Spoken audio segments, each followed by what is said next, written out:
অকৃতজ্ঞ মানুষের 4টি লক্ষণ। তার মধ্যে প্রথমটি, তারা কখনোই ধন্যবাদ জানায় না। তাদের কাছে সাহায্য, ভালোবাসা, ত্যাগ সব কিছুই স্বাভাবিক। কখনো এর জন্য কৃতজ্ঞতা প্রকাশ করে না। তারা সব কিছুকেই নিজেদের অধিকার মনে করে। 2 নম্বর লক্ষণ হচ্ছে, তারা যাই পাক না কেন কখনোই সন্তুষ্ট হয় না। তাদের জন্য কেউ চেষ্টা করলো, কেউ সাহায্য করলো, কেউ যতটুকু সম্ভব তাদের সামনে এনে দেওয়ার চেষ্টা করলো, তারপরও তারা কখনোই সন্তুষ্ট হবে না। বরঞ্চ তারা বারবার এতে খুঁত ধরার চেষ্টা করবে। কোনো কিছুতেই এদেরকে সন্তুষ্ট করা যাবে না। 3 নম্বর লক্ষণটি হচ্ছে, তারা সব সময় অন্যের ত্যাগ হালকা করে ফেলে। অন্য কেউ তাদের জন্য সময় দিল, ভালোবাসা দিল, পরিশ্রম দিল, এর কোনো কিছুতেই তারা মূল্যায়ন করে না।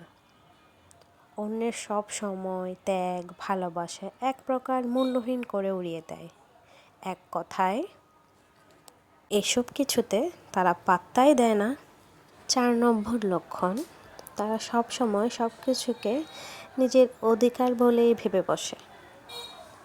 পেতে পেতে তারা মনে করে পৃথিবীর সব কিছুতেই তাদের অধিকার আছে। কিন্তু অন্য কেউ যে নিজের জায়গাটা ছেড়ে দিয়ে, নিজে থেকে পরিশ্রম দিয়ে, নিজের মূল্যবান সময়টুকু দিয়ে এই কাজটিকে করলো, তাদের এতে কিছুই আসে যায় না। তারা এর মূল্যই দেয় না। তাদের কাছে মনে হয় এটা তাদের অধিকার, এটা তাদের কি বলবো, তাদের এক কথায় ওদের রিজিকে এটা আছে, তাই ওরা পেয়েছে। সবাই এটাই ভাবে। এই 4টি লক্ষণের মধ্যে একটি লক্ষণও যদি আপনার বা আমাদের মধ্যে কারো থেকে থাকে, আমরা নিজেকে পরিবর্তন করার চেষ্টা করি, না হলে আমরা ওই মানুষগুলোর অন্তর্ভুক্ত হয়ে যাব। আমরা যদি নিজেকে পরিবর্তন করার চেষ্টা করি, একটু হলেও চেষ্টা করি, আমাদের সমাজটাকে আমরা আরও সুন্দর করে গড়ে তুলতে পারবো। হ্যালো এভরিওয়ান, আসসালামু আলাইকুম। কেমন আছেন আপনারা সবাই? আশা করছি ভালো আছেন। আল্লাহর অশেষ রহমতে আপনাদের সবার দোয়া আলহামদুলিল্লাহ আমিও ভালো আছি। একদম সকাল থেকেই ব্লগটা শুরু করেছি। আমি সকালবেলায় চা খেয়ে নিয়েছি, তারপরে বিড়ালদেরকে খাবার দিলাম। তো আপনারা তো দেখতেই পেলেন, আমি ওদেরকে খাবারটা একটু ব্লেন্ড করে দেওয়ার চেষ্টা করছি, কারণ কয়েকটা বাচ্চার একটু সর্দি লেগেছে। আর দেখলাম যে ওরা একটু ব্লেন্ড করে দিলে সেটা খেতে খুবই পছন্দ করছে। তো ওদেরকে ওইদিকে খাবার দিয়ে এসে আমি আমরা যারা সকালে চা নাস্তা খেয়েছি আর কি, তো সেই থালা বাটিগুলো জমেছিল, কাপগুলো ছিল, তো ভাবলাম একটু এগুলো সব ধুয়ে নিই। কারণ আমার মনে হচ্ছে সিঙ্কটা ক্লিয়ার থাকলে বা পরিষ্কার থাকলে নিজেরও ভালো লাগে।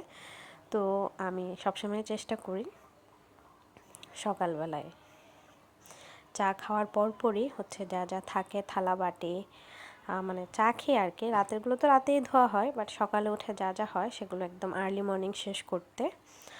তো যেমন কথা তেমন কাজ, আমি সব কিছুই সুন্দর করে ক্লিন করে নিয়েছি। সাথে ওদের জন্য যে খাবারটা ব্লেন্ডার করেছিলাম, যে ব্লেন্ডার জারে, ওইটাকেও ভালো করে ক্লিন করে নিয়েছি। তো আপনাদের সাথে গল্প করতে করতে আসলে অনেকগুলো কাজই করা হয়ে গেছে। কিন্তু আসলে এটা বাস্তব, আমরা যদি একটু চেষ্টা করি আমাদের নিজেদের সমাজটাকে আরও একটু সুন্দর করে আমরা পরিপাটি করে নিতে পারবো। তো আমার এখন থালাবাটি ধোয়া শেষ, আমি সুন্দর করে সিঙ্কটাকে পরিষ্কার করে নেব। আর আমার আসলে অভ্যাসে পরিণত হয়ে গেছে যে সব সময় যতটুকুই থালাবাটি ধুই না কেন সিঙ্কটাকে ক্লিন করা, কারণ পানি যাওয়ার জায়গাটা যেন পরিষ্কার থাকে, নাহলে সব পানি এখানে জমে থাকে। আর সব সময় থালাবাটি ধোয়ার পর হাত থেকে একটা স্মেল যায়, যেটা আমার একদমই ভালো লাগে না। তো কিচেনে আমাদের সবসময় একটা হ্যান্ড ওয়াশ থাকে, যাতে হাতটাকে ওয়াশ করে ফেলা যায় আর কি। মাঝে মাঝে তো আছে না যে মাছ মুরগি কাটলে একটা অন্যরকম স্মেল বের হয়, তখন তো ধুতেই হয়। বাট আমার থালাবাটি ধুলো এরপরও আমার একটু ধোয়া লাগে। জানি না আপনাদের কার কেমন এটা, বাট আমার এটা করতে হয় আর কি, অভ্যাসে পরিণত হয়ে গেছে। না হলে নিজের কাছে একটা স্মেল লাগে, মনে হচ্ছে যে আমার হাতগুলো অপরিষ্কার। এই আর কি। তো তারপর হচ্ছে সুন্দর করে ভাত বসিয়ে দেওয়ার জন্য আমি চাল ধুয়ে নিচ্ছি। আমার আবার মনে হয় যেন সব কাজের আগে যদি আমার ভাতটা রান্না হয়ে যায় আমার হচ্ছে প্যারামুক্ত, মানে ওইরকম একটা ফিল হয় আর কি। আর এর মধ্যেই আমি আসলে কাপড় ভিজিয়ে কিছু কাপড় হচ্ছে রাতে ধুয়ে দিয়েছিলাম, বাট মেলার জায়গা ছিল না, কারণ আমরা যেহেতু ছাদ ছাড়া অন্য কোথাও কাপড় মেলি না, তো ছাদে মেলার জন্য কিছু কাপড় হচ্ছে আমি পানি ঝরিয়ে রেখেছিলাম রাতে, আর অল্প কিছু ছিল সেগুলো এখন ধুয়ে নেব আর কি। এর ফাঁকে আমি ভাতটা বসিয়ে দিয়েই, যাতে একদম ছাদ থেকে এসে সাথে সাথে হচ্ছে মানে ভাতটা রেডি থাকে, আমি জাস্ট মার গেলে ভাতটাকে ভাপে বসিয়ে দেব, এরকম একটা প্রসেসিং আর কি রাখি। যেমন হচ্ছে কোনো কিছু চুলায় রান্না দিয়ে হচ্ছে দাঁড়াই থাকবো, ওই সময়টা আসলে হয়ে ওঠে না। আমি যে কোনো জিনিস দিয়ে অন্যান্য কাজ করে ফেলি, কারণ রান্না হচ্ছে এমন একটা জিনিস একবার হচ্ছে কষিয়ে বসে দিলে ওইটা তো আর বারবার চেক করতে হয় না, ওইটা নিজের মতোই হয়ে যায়। আর এটা তো লাকড়ির চুলা না যে হচ্ছে বসে বসে জাল দিতে হবে, ঠিকঠাক আছে কিনা দেখতে হবে। এটা হচ্ছে গ্যাস, যেহেতু পরিমাণ মতো ইউজ যতটুকু প্রয়োজন আর কি ততটুকু ইউজ করব। এই তো আমি চাউল দিয়ে ভাতটা বসিয়ে দিয়েছি, আর পাশে হচ্ছে বিড়ালদের খাবারটা আরেকটু গরম করে নিয়েছি, কারণ স্টুটা একটু কমে গিয়েছিলো। আর এই জায়গাটা এত রোদ আসে আমাদের জানলাটা দিয়ে, মানে একদম চুলার আঁচটা একদমই বোঝা যায় না, পুরো চোখে লাগে। তো যতটুকু চেষ্টা করি আর কি অ্যাভয়েড করার আমি। তো তারপর হচ্ছে এক বোল কাপড় দেওয়া হয়েছে। এই কাপড়টা আসলে সব আমি একসাথে ধুইনি, আপনাদেরকে আমি আগেই বলেছি যে আমি কিছুটা কাপড় রাতে ধুয়ে রেখেছিলাম আর কিছুটা কাপড় সকালে ধুলাম। তো এখন নিয়ে যাচ্ছি ছাদে মেলে দেওয়ার জন্য। আর এই গাছগুলো আসলে মানে আমার মনে হচ্ছে যে বৃষ্টির পানিতে একটু ভালো হবে, তো সবগুলো এদিকে এনে দেওয়া হয়েছিল। এগুলো সব আমাদের পার্কিংয়ে ছিল, তো গাছগুলো সব হচ্ছে এখন সিঁড়িতে এনে দেওয়া হয়েছে। আজকে অনেক দিনই হয়েছে ভিডিও করা হয়নি, তাই আপনাদের সাথে শেয়ার করা হয়নি। আর এদিকে তো বিড়ালদের জন্য একটা নেট দেয়া আছেই, তো ওইটার জন্য আসলে আমাদের একটু কষ্ট হয়, কিন্তু কি করার বলেন। মানে এদিক দিয়ে যদি বিড়াল একবার পালা যায় ওদেরকে আমরা আর আসলে ফিরিয়ে আনতে পারবো না, কারণ জানি না এক একজনের মন মানসিকতা এক এক রকম। আমার তো এর আগেও একটা বিড়াল আমি হারিয়েছি, তো আমার মধ্যে একটা ভয় কাজ করে, তো তাই আমি এদিকে নেটটা সবসময় দিয়ে রাখি।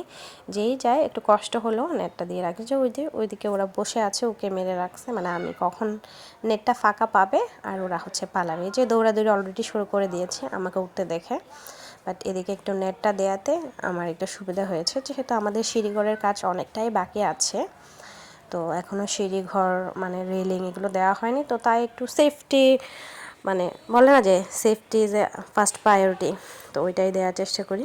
তো এরপর হচ্ছে কাপড় সব মেলে দিলাম। আর এই যে দেখলেন আমাদের পাশে হচ্ছে একদম কনস্ট্রাকশনের কাজ চলতেছে, যার কারণে অনেক বেশি নয়েজ হয়, আমি আসলে ভয়েস ওভার দিতে পারি না ঠিক মতো। তো যখনই সময় পাই একটু একটু করে ভয়েস ওভার দিয়ে ভিডিও আপলোড দেওয়ার চেষ্টা করি। তো এর মধ্যে আমি আমার কাপড়গুলো সব সুন্দর করে ছাদে মেলে দিয়েছি। এখন আমি নেমে আবার হচ্ছে সুন্দর করে নেটটাকে সেট করে দিব, যাতে বিড়ালরা না যেতে পারে। যে দেখেন ওরা এখনও বসে আছে, রীতিমতো খেলা করছে, বাট সুযোগ পেলেই হচ্ছে পালাবে।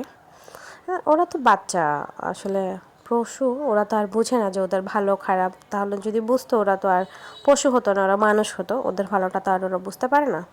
তো আমাদের মতো করে আমরা চেষ্টা করি ওদেরকে যতটুকু সেফ রাখা যায়। তো গাছগুলো মোটামুটি একটু সতেজ হয়েছে আগের তুলনায়, আগে একদম পুরো মরে মরে যাচ্ছিল। এই যে একজন তো আমাকে দেখে পালালো। এই তো এসে দেখি ছাদ থেকে আমার ভাতও অলমোস্ট হয়ে গেছে, আমি এখন ভাতের মারটাকে ছেঁকে নেব। আপনারা আমার ভিডিও যারা রেগুলার দেখেন তারা জানেন যে আমি ভাতের মার অন্য কোনোভাবে মানে ফেলতে পারি না, আমার এভাবে ঝাঁকি বা খাঁচা যে যেটাতেই বলেন না কেন এভাবে ঢেলে দিই আমি, তারপর হচ্ছে নিজে নিজেই পানিটা ঝরে যায়। আমার এটাতে মনে হয় যে হাতে মারও পড়ে না, মানে একটা রিস্ক থাকে না যে মার পড়ে যায়, অনেকের হাত পড়ে যায়, বাট এটাতে কোনো রিস্ক নেই, এই আর কি। এই তো তারপর হচ্ছে আমি লিটার বক্সটা একটু ক্লিন করে নিচ্ছিলাম, কারণ ওদের লিটার বক্সটা অনেক নোংরা হয়েছে। আমি এতদিন দৌড়াদৌড়ির কারণে একদমই ধোয়া হচ্ছিল না আমার, তো আমি এটা যতটুকু সম্ভব আমার পক্ষে ততটুকুই ক্লিন করে নিচ্ছিলাম। আসলে ধোয়া হয় মানে মাসে একবার করে আমি হচ্ছে লিটার ব্লকস ক্লিন করি, এর বেশি আমি আসলে ক্লিন করতে পারি না, সম্ভব হয় না আসলে। অনেকগুলো বিড়াল আছে, তো সংসার আছে, সংসারের কাজকর্ম আছে, বাচ্চা কাচ্চা আছে, বড় ছেলেকে দেখতে যেতে হয়, ওইদিকে একটা ঝামেলা, তার মধ্যে তো বাবার বাড়ি আছেই, সব কিছু মিলায় আসলে আর ডিপ ক্লিন করা হয় না আর কি। প্রত্যেক মাসে একবারই ডিপ ক্লিন করার চেষ্টা করি, যেটা না করলেই না। তো আমি এখন সুন্দর করে এটা ক্লিন করে নিচ্ছি। আসলে আমাদের মানে নিচটাতে কেন জানি অন্ধকার হয় আমি জানি না, কিন্তু আমাদের জানলা দিয়ে প্রচুর রোদ আসে। হয়তো জানালার পাশে হচ্ছে চুলার জন্য হচ্ছে একটা যে থাকটা দেওয়া হয়েছে, আপনারা কী বলেন জানি না, আমাদের এখানে থাকে বলে। তো ওইটার কারণেই আসলে একটু কম আলো আসে এই পাশটাতে। তারপরেও আমি চেষ্টা করি যে মানে লাইট জ্বালিয়ে রাখার, বাট দিনের বেলায় লাইট জ্বালিয়ে রাখার প্রয়োজন হয় না। শুধু নিচে সিঙ্কে কোনো কাজ করলে, মানে যেটা নিচে আর কি সিঙ্ক একটা দেয়া হয়েছে, তো ওইটাতে কাজ করলে একটু অন্ধকার লাগে, না হলে পুরো কিচেনে আর হচ্ছে লাইট জ্বালানোর প্রয়োজন পড়ে না। তো এখন যেহেতু আমি নিচের সিঙ্কটা ময়লা হয়ে গেছে, সেটা ক্লিন করব, তাই লাইটটা জ্বালিয়ে নিলাম, না হলে ভালো করে দেখতে পেতাম না। এমনিতেই আমি চোখে কম দেখে, মানে আমার মোবাইল দেখতে দেখতে এমন একটা পরিস্থিতি হয়ে গেছে যে কি বলবো, চোখে মাইনাস পাওয়ার হয়ে গেছে আর কি। এই তো সুন্দর করে হচ্ছে ক্লিন করে নিলাম। এখন হচ্ছে ওইটাকে মানে বক্সটাকে আমি একটু রোদে দিয়ে রেখেছি যাতে তাড়াতাড়ি শুকিয়ে যায়, আর এর ফাঁকে আমি হচ্ছে ঘর ঝাড়ু দিয়ে নিচ্ছি। দেখেন আমার বিড়ালদের কাণ্ড, ওরা হচ্ছে প্রত্যেক দিনই এভাবে কিছু না কিছু ভিতরে ঢোকাবে। মানে আমার খাটটা যেহেতু আমি একটু উঁচু করে দিয়েছি, এক ইট এক ইট করে, মানে চারোপাশে একটা একটা করে ইট দেওয়া হয়েছে যাতে মানে নোংরা পানি এগুলো সুন্দর করে নিয়ে নেওয়া যায়। যেহেতু বিড়াল আছে বাসায়, বাচ্চা কাচ্চা আছে, পানি তো ফেলেই তার মধ্যে নোংরা হয়। তো আমি যদি এটা প্লেন রাখি তাহলে হচ্ছে ময়লাগুলো ভিতর থেকে নেওয়া যায় না। তো চাই এভাবে এক ইট উঁচু করে দিয়েছে আমার আম্মু। তো দেখলাম যে ভালোই কাজ করছে। হ্যাঁ, বিড়াল ঢুকে যাচ্ছে নিচে ঠিকই, কিন্তু তারপরও হচ্ছে না যে আমার বাসাটা যেহেতু ছোট, ওদের জন্য হচ্ছে থাকার জায়গা হয়ে গেছে, ওরা ভালো করে খেলতে পারে। খেলার জন্য আসলে তেমন একটা টেনশন করতে হয় না, কারণ সারাদিন তো ওরা পার্কিংয়েই থাকে। শুধু রাতের বেলায় হচ্ছে আমি ওদেরকে বাসায় নিয়ে আসি, মানে ওরা আমার সাথেই থাকে আমার বেডরুমে, না হলে আমার ঘুম আসে না। অভ্যাস হয়ে গেছে আসলে, আমি ওদেরকে হারাতে চাই না। যদিও কখনো দেওয়ার প্রয়োজন হয় কাউকে, আমি একটা ভালো ফ্যামিলি দেখে দেব। টাকা পয়সাটা আমার কাছে ম্যাটার করে না, আমার কাছে ম্যাটার করে ওরা হচ্ছে অবলা প্রাণী, ওদের যাতে টেক কেয়ারটা ভালো করে হয়, আমি সেটাই সবসময় চেষ্টা করি।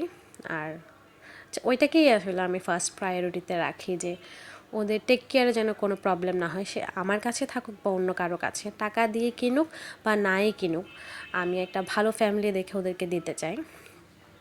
তো আপনাদের সাথে বকবক করতে করতে হচ্ছে আমি ঘরটাও ঝাড়ু দিয়ে নিয়েছি, মানে আমার রুমটা হচ্ছে ক্লিন করে এখন হচ্ছে মানে বসার ঘরটাকে ক্লিন করছি। আর আসলে প্ল্যান আছে, আল্লাহ পাক যদি চান আমরা দোতলায় ঘর করব। এখন যেহেতু নিচতলায় করেছি, এটা তো একটু ভাড়াটির মানে ভাড়াটিয়া দেওয়ার জন্যই করেছি, বাট তারপরেও যতটুকু মডিফাই করার, মানে আমরা যতদিনই থাকি না কেন, আল্লাহ যতদিন রিজিকে রাখে ততদিন যেন ভালোভাবে থাকতে পারে, মোটামুটি সে অনুযায়ী একটা সেটিং করে নিয়েছি আর কি। তারপরে আমাদের ঘরটা আসলে বড় দরকার, কারণ হচ্ছে আমাদের প্রচুর জিনিসপত্র আছে, যার কারণে একটু ঘরটা বড় হলে ভালো হয়। আমি সুন্দর করে ঘর ঝাড়ু দিয়ে হচ্ছে ময়লাগুলো তুলে নিয়েছি। এবার হচ্ছে লিটার বক্সটা দেখলাম এর মধ্যে শুকিয়ে গেছে, তো আমি যা লিটার আছে আর কি সব এখানে ঢেলে দেব। আর আপনাদের ভাইয়া যখন রাতে নতুন নিয়ে আসবে তখন আর একটু ফিল আপ করে দেব। এখন যে হাফটা ছিল আমি ওটাই ঢেলে দিলাম। হাফ বলতে হাফ না, হচ্ছে একটা 3 লিটার আমার হাত থেকে পড়ে কিছুটা নষ্ট হয়ে গেছিলো, না হলে আমি 10 কেজির একটা লিটার এক বক্সে মানে ঢেলে দিই, আমার হচ্ছে 2 দিন মতো চলে যায়। আমার বাসায় যেহেতু অনেক ক্যাট মাশাল্লাহ, তো ওদের জন্য একটু লিটারটা বেশিই লাগে। আর একটা লিটার বক্স আমি পার্কিংয়ে রেখে, যেহেতু ওরা সারাক্ষণ পার্কিংয়ে খেলা করে, তো ওদের একটা লিটার বক্স আসলে প্রয়োজন পার্কিংয়ে, তাই একটা পার্কিংয়ে রাখলাম।